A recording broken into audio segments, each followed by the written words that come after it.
Stary rybok. Róż czasu łódka, tako z niesrogo kana, przybyła do brzega jednej meksykońskiej wsi. Dupny amerykański Reisender, który festejnie podziwiał ryby fangniąte bez meksykańskiego ryboka, spytał się go, wiele tyżci czasu zajmało mu ich łapnięcie. No, nie właśnie długo, odpowiedział Meksykaner. No toż tedzić po jakiemu nie ostałeś hopie na morzu duksi, co by chycić więcej takich fiszów. Tym Meksykaner wyeklarował temu Amerykanowi, że taką mało ilość rybów styknie mu genau na jego i jego familię potrzeby. A co hopie robi z resztą frajnego czasu? Spytał się ten Amerykan. Ano, długo nynu, długo śpia, za tym chyca pora fiszów, nie skorzy bawia się z moimi dzieckoma, przetrowia siesta ze moją babeczką. Na odwieczerz wylazuja do wsi i trefią się z moimi przyjacieloma, wysłepimy w tynczo spora sznapsów, grumy na gitarach, śpiewamy roztomajte śpiewki. No żyja pełnią życia.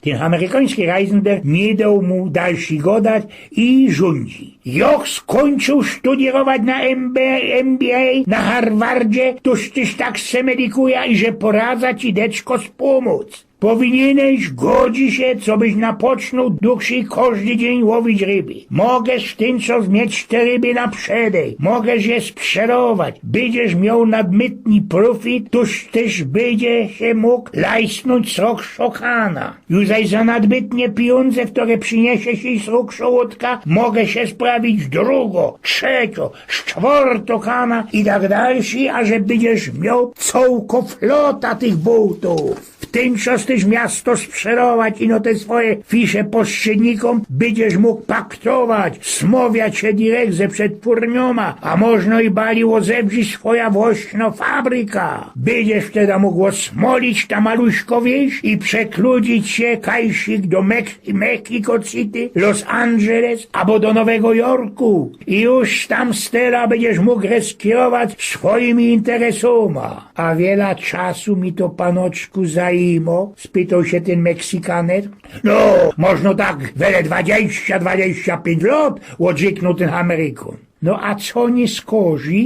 Nie skorzy, w tym coś ci się hopie dopiero napocznie, odpowiedział ten Ameryko i zaśmiał się na cołki Carpenter. Kiedy już ten twój biznes będzie na ziche srogachny, możesz napocząć sprzedawać swoje akcje i robić hopie miliony. Godocie panoczku miliony na zicher, ja? A co nie skorzy? No, będziesz mógł hopie przyjść na pensyję, mieszkać kajsik we maluśkiej dziedzinie, maluśkiej wsi na wybrzeżu, będziesz mógł długo spać, bawić się ze swoimi dzieckoma, lecy kiedy łowić ryby, przetrowiać siesta ze swoją babeczką, a wszystkie wieczory trowić we szynkach ze przyjacieloma i kamratami. Morał, glajcha ze tej geschichty. Hopie, zastanów się. Pomedykuj, kany chcesz dojść we swoim życiu, bo można jużeś tam jest. Oj, więc pnioków.